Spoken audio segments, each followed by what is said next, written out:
Okay, I want to read you a wonderful story today called Our Lady's Child. And this is by the Brothers Grimm, 1812. So it's, again, a very old story. Please like, subscribe, share. You know what to do.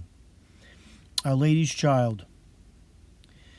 Close to a large forest, there lived a woodcutter and his wife. They had an only child, a little girl, 3 years old.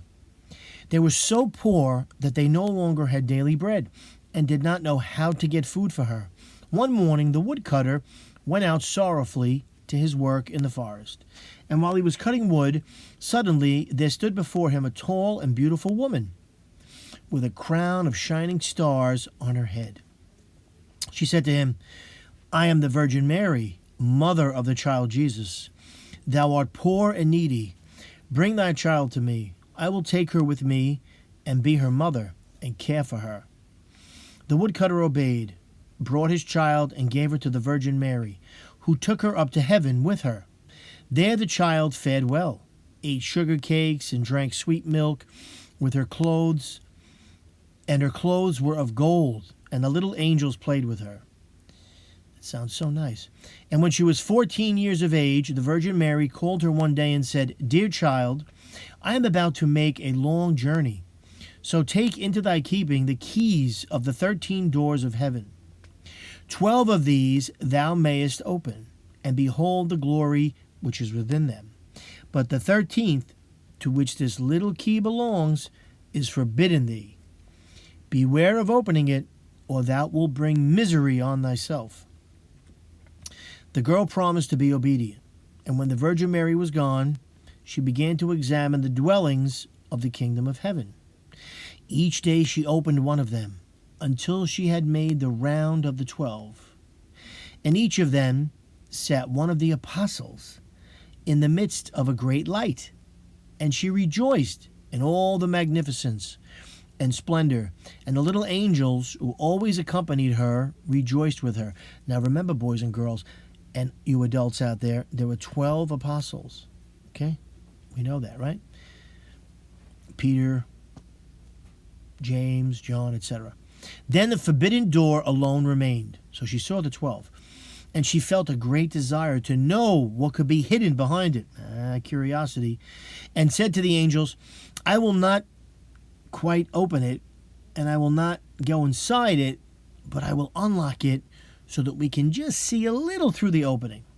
"Oh no," said the little angels. "That would be a sin. The Virgin Mary has forbidden it, and it might easily cause thy unhappiness." Then she was silent. But the desire in her heart was not stilled, but gnawed there and tormented her, and let her have no rest. And once when the angels had all gone out, she thought, "Now I am quite alone, and I can peep in. If I do it, no one will ever know." Well, of course, that's ridiculous, because God could see everything. She took the key, put it in the lock, and turned it round. Then the door sprang open, and she saw there the Trinity sitting in fire and splendor. She stayed there a while and looked at everything in amazement. Then she touched the light a little with her finger, and her finger became quite golden. Immediately, a great fear fell on her. She shut the door violently and ran away. Nor would her terror quit her. Let her do what she might, and her heart beat continually and would not be still. The gold, too, stayed on her finger and would not go away. Let her rub it and wash it ever so much. It was not long before the Virgin Mary came back from her journey. She called the girl before her and asked to have the keys of heaven back. When the maiden gave her the bunch, the Virgin looked into her eyes and said, "Hast thou not opened the 13th door also?" "No," she replied. She lied.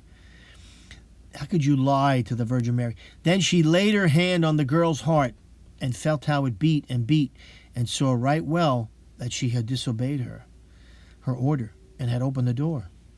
Then she said once again, "Art thou certain that thou hast not done it?"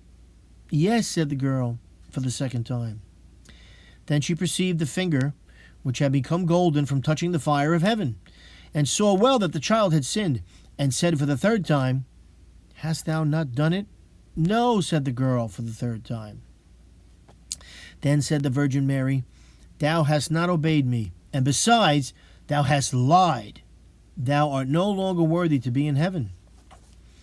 Then the girl fell into a deep sleep, and when she awoke, she lay on the earth below, and in the midst of a wilderness.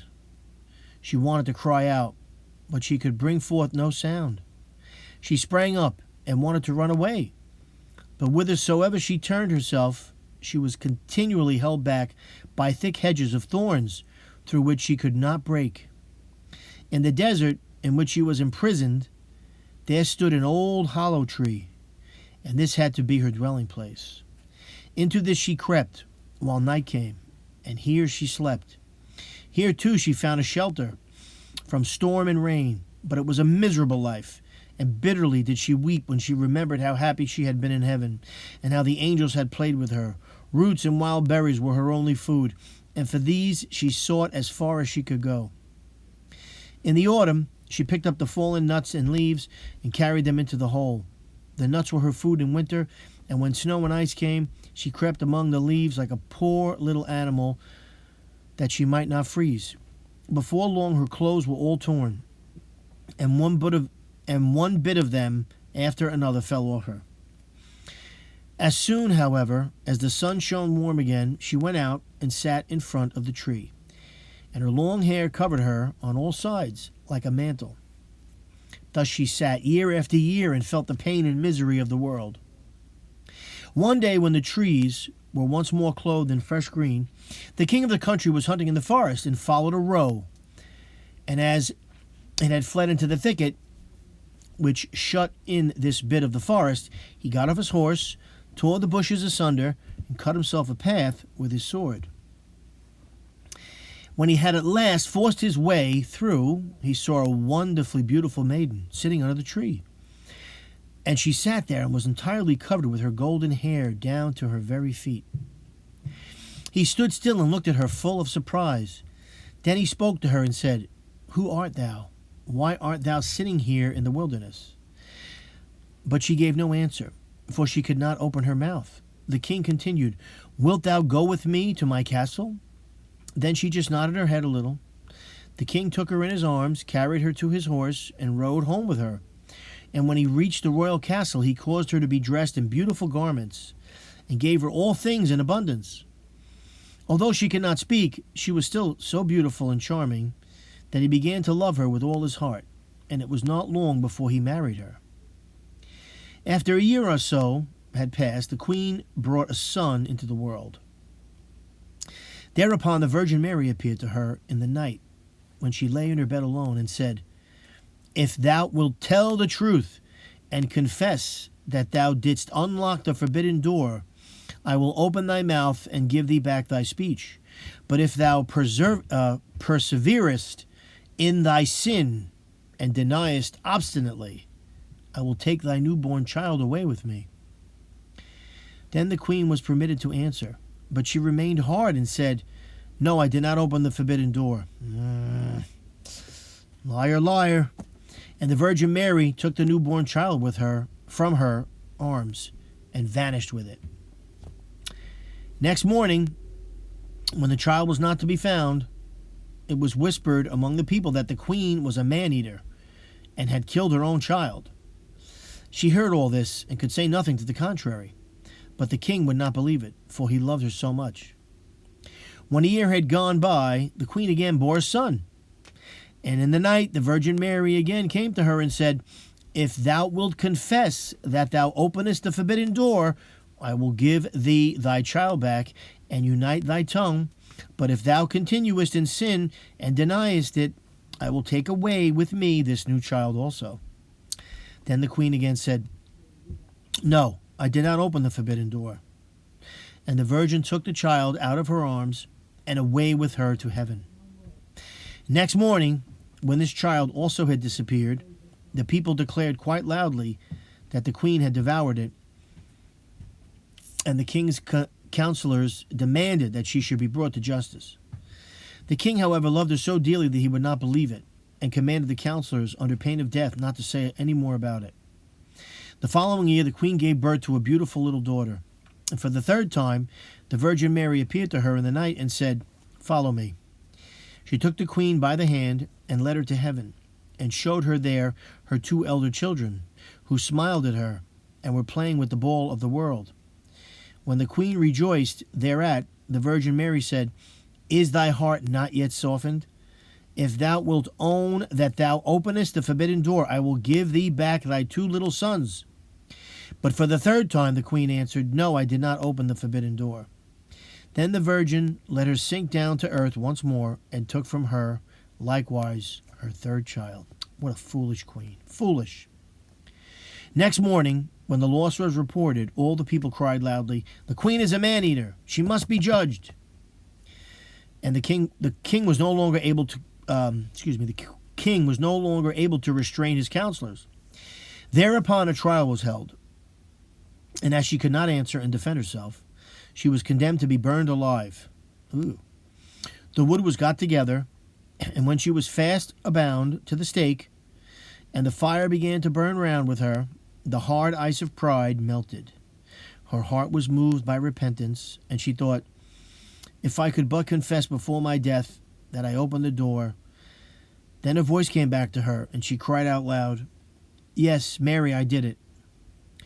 Straightway rain fell from the sky and extinguished the flames of fire, and a light broke forth above her.